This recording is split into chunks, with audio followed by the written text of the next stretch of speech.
ए two family WhatsApp. मेरी ए two army कैसी है? A two family, A two army what's up, कैसे हैं आप लोग? आज है संडे। आई थिंक सबसे पहले तो सबको रक्षाबंधन की बधाइयाँ, बहुत-बहुत बधाइयाँ। आप लोगों ने रक्षाबंधन सेलिब्रेट कर ही लिया होगा, नो डाउट, है ना? अपने घर पे रह के बहुत मज़े से सेलिब्रेट किया होगा। ओके, सो आज हम लोग यहाँ पर क्यों हैं? लेकिन उससे पहले अगर आप मुझे सुन पा रहे हैं, देख पा रहे हैं, can you please write down in chat section. आप लोग लिखिए एक बार। अच्छा, रक्षाबंधन किसने बना लिया? मैंने बना लिया भाई। So yes, okay. चलो, लोगों का इंतज़ार करते हैं। सबसे पहले तो आप मुझे सुन पा रहे हैं ना? Is everything fine? Technical team, is everything fine? आज मैं आपको एक चीज़ बताता हूँ। आपको मेरा ये सब साफ दिख रहा होगा, मैदान, है ना?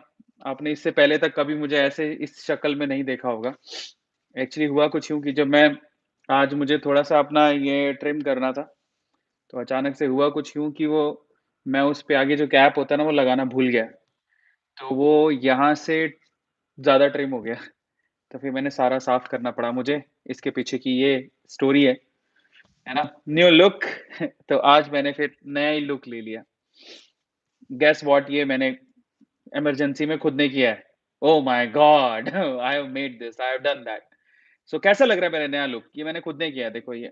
तो इसके लिए बेसिकली जाना पड़ता है नाई के पास, but I have done this.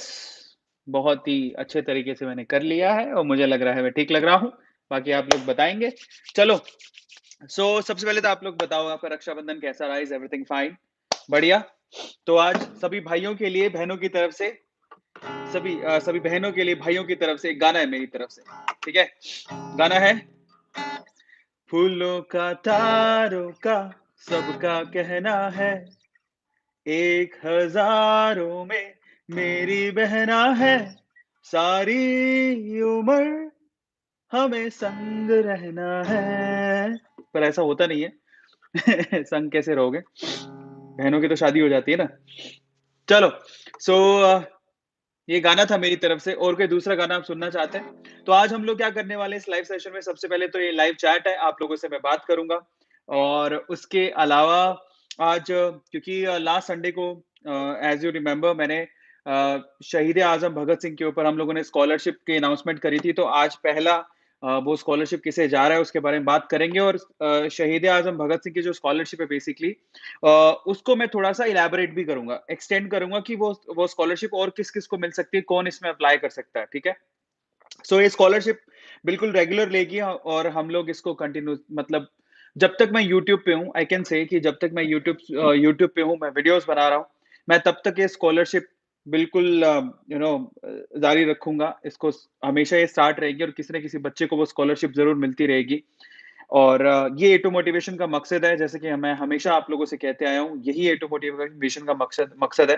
तो सबसे पहले तो शहीद-ए-आज़म भगत सिंह की जो स्कॉलरशिप है, वो क्यों कौन-कौन उसे अप्लाई कर सकता है? क्योंकि इस बार हमने काफ़ी लोगों ने मुझसे सवाल पूछा मेल आईडी के ऊपर, और काफ़ी लोग इस चीज़ को पूछ रहे थे। तो सबसे पहले तो हमारे जो शहीद हैं, जो देश के लिए शहीद हुए हैं, वो इस स्कॉलरशिप के लिए अप्लाई कर सकते हैं।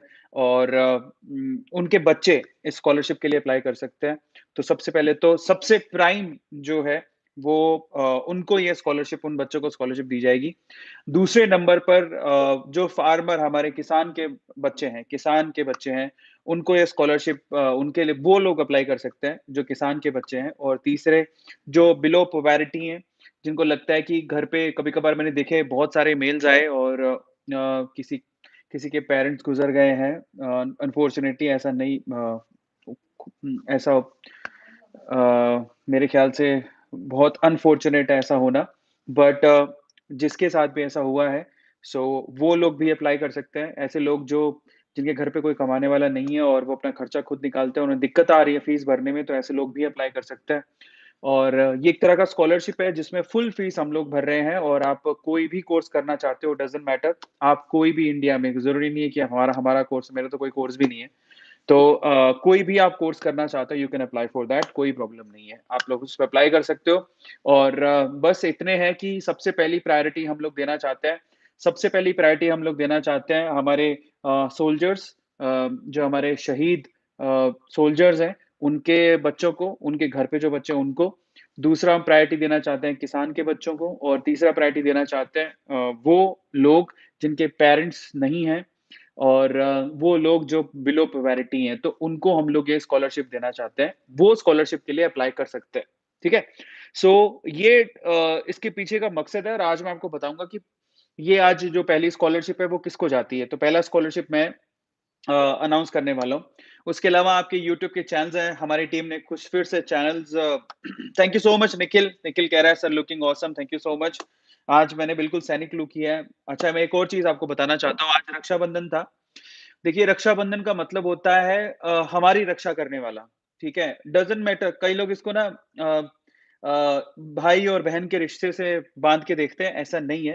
रक्षाबंधन उस हर एक इंसान के लिए है, जो आपकी रक्षा करे, ठीक है? आप उसे राखी राखी बाँध सकते हैं, इसको जेंडर से स्पेसिफिकली जोड़ के देखा जाता है, भाई और बहन के रिश्तों से जोड़ के देखा जाता है, लेकिन ये उससे भी ऊपर है, जो आपकी रक्षा करे, आप उसको राखी बाँध सकते हैं और आज के दिन मुझे ऐसा लगता है कि अगर किसी को रक्षाबंधन पे मुझे किसी को राखी बाँधनी होती तो मैं किसको बाँधता? मैं बाँधता हमारे सैनिकों को और मेरा ये सपना है कि मैं बॉर्डर पे जाऊँ और हमारे सैनिकों के साथ मैं वक़्त बिताना चाहता हूँ। ये मेरा बहुत बड़ा सपना है, मैं बॉर्डर पे जाके सैनिकों के साथ वक़्त बिताना चाहता हूँ। मेरा बहुत बड़ा सपना है, जिस दिन मेरा पूरा होगा ना ये मैं बहुत ज़्यादा खुश होऊँगा और इस वजह से ए टू मोटिवेशन फैमिली की तरफ से हमने आज हमारे जो सोल्जर वेलफेयर फंड है, आप लोग भी डोनेट कर सकते हो। सोल्जर्स का जो वेलफेयर फंड है, वहाँ पे आज हमने डोनेट किया ताकि और मुझे लगता है कि जो लोग भी सक्षम हैं, उन्हें सोल्जर्स के वेलफेयर फंड में डोनेट करना चाहिए क्योंकि अगर सैनिक नहीं होते, तो शायद हमारे देश की बाउंड्रीज़ हमारा देश सुरक्षित नहीं होता तो हम लोग इतने आराम से बैठ के आप लोगों के साथ लाइव सेशन नहीं ले रहे होते, बातें नहीं कर रहे होते। वो लोग नहीं होते, तो शायद हम लोग यहाँ पर नहीं बैठे होते। तो हमारा जो पहला हमारा रिस्पॉन्सिबिलिटी बनता है, हमारे देश के सोल्जर्स के लिए बनता है, जो सैनिक बाउंड्रीज़ पर, बॉर्डर्स पे खड़े हैं और हमारे देश की रक्षा कर रहे हैं, हमारा सबसे पहला कर्तव्य उन लोगों के लिए बनता है। तो हमारी तरफ से हमने आज डोनेट किया और मैं चाहता हूँ कि ये मैसेज मैं इसलिए नहीं दे रहा हूँ कि मैं शो ऑफ कर रहा हूँ कि हमने डोनेट किया और डोनेट हम बहुत बार करते हैं। आज स्पेसिफिकली हमने डोनेट किया क्योंकि आज रक्षाबंधन था। लेकिन मैं चाहता हूँ कि आप जिस दिन सक्षम हो जाएँ, जिस दिन आपकी जॉब लग जाए और आप जिस दिन कमाने लगो, तो मेरी आपसे रिक्वेस्ट है कि मैं आपसे हमेशा कहता हूँ कि 10% बचा के आप लोग इन्वेस्टमेंट करो, तो मैं आपसे ये भी कहूँगा कि आप अपना सिर्फ 2-5% 2 से 5% आप हमेशा मंथली डोनेट करें सोल्जर्स वेलफेयर फंड में, जो कि हमारे सोल्जर्स की वेलफेयर के लिए जाता है। तो वहाँ पर आपको उनको डोनेट करना चाहिए। मैंने भी अभी सोच लिया है कि हर महीने मैं ऐसा काम करूँगा, ताकि मैं डोनेट करूँ और उनकी भी हम लोग सेवा कर सकें, क्योंकि ये हमारा सबसे बड़ा कर्तव्य है और मुझे लगता है कि अ, ये जो अफ़गानिस्तान वाला केस हुआ, अगर आपने सुना हो तो, ये अफ़गानिस्तान वाला जो केस हुआ उसके बाद तो मैंने दृढ़ निश्चय कर लिया है। अगर अफ़गानिस्तान वाला जो केस अगर आप लोगों को पता हो, सिर्फ़ देश की सेना अगर मजबूत होती, तो मुझे नहीं लगता कि अफ़गानिस्तान में इतना बड़ा उलट-फेर हो सकता था। मुझे नहीं लगता, ठीक है? और इसलिए ना हमारे सैनिकों को आज है ना चैट सेक्शन में आप सब लोगों को धन्यवाद कहना चाहिए। सब लोगों को, इंडियन आर्मी को आज सैल्यूट करना चाहिए क्योंकि अगर वो लोग नहीं होते ना, तो मैं आपसे गारंटी देता हूँ कि हम लोग इतनी खुली हवा में साँस नहीं ले रहे होते। आज हिंदुस्तान में हर कोई खुली हवा में साँस ले रहा है। हिंदुस्तान में आज हम लोग बात कर रहे हैं, कुछ भी कर सकते हैं मतलब मोरल ड्यूटीज़ जो हमारी मोरल थिंग्स हैं, उसके हिसाब से हम कुछ भी करने को आज़ाद हैं। मोरली कुछ भी करने को आज़ाद हैं। तो वो बहुत बड़ी बात होती है और उसके लिए सबसे पहले रिस्पॉन्सिबल हमारे सोल्जर्स हैं, जो हमारी सीमाओं पे तैनात हैं, जो दुश्मन को अंदर आने नहीं देते। अब हमें लड़ना है सिर्फ़ अंदर के दुश्मनों से और कुछ नहीं है। तो मैंने आज अपना रिस्पॉन्सिबिलिटी निभाया और मैं आप सब लोगों से कहता हूँ कि जिस दिन भी आप कमाएँ, जिस दिन भी आप कुछ भी कमाएँ, आप 2 से 5% हमारे जो सोल्जर्स हैं, उनके वेलफेयर फंड में आप लोगों को ज़रूर डालना चाहिए। मैं भी पूरी कोशिश करूँगा कि अब से मैंने शुरू कर दिया है। वैसे हम लोग रेगुलरली जब भी इच्छा होती है क्योंकि मैंने तो अपने बैंक अकाउंट में ऐड करके रखा है, तो मैं तुरंत जाता हूँ, उसको डोनेट कर देता हूँ। तो पर मैंने अभी फिर से सोच लिया है कि मैं आज किसी का बर्थडे है, Nandini happy birthday Nandini, Anjali Gupta and Nandini happy birthday. तो मैंने ये सोचा है कि मैं हमेशा मंथली कोई ना कोई एक छोटा-सा अमाउंट जिसमें जो मैं सक्षम हूँ, वो अमाउंट मैं ज़रूर डोनेट करूँगा हमारे सोल्जर्स के लिए। ये हमारी रिस्पॉन्सिबिलिटी है। पहला तो हम सोल्जर्स के लिए और दूसरा जो हमने स्कॉलरशिप अनाउंस करी है, उसमें हमारे शहीद के जो परिवार के बच्चे हैं, उनके लिए, हमारे फार्मर्स के बच्चों के लिए और बिलो पॉवर्टी वाले बच्चों के लिए और वो बच्चे जिनके पेरेंट्स नहीं है, उनको हम लोग कुछ ना कुछ डोनेट करें।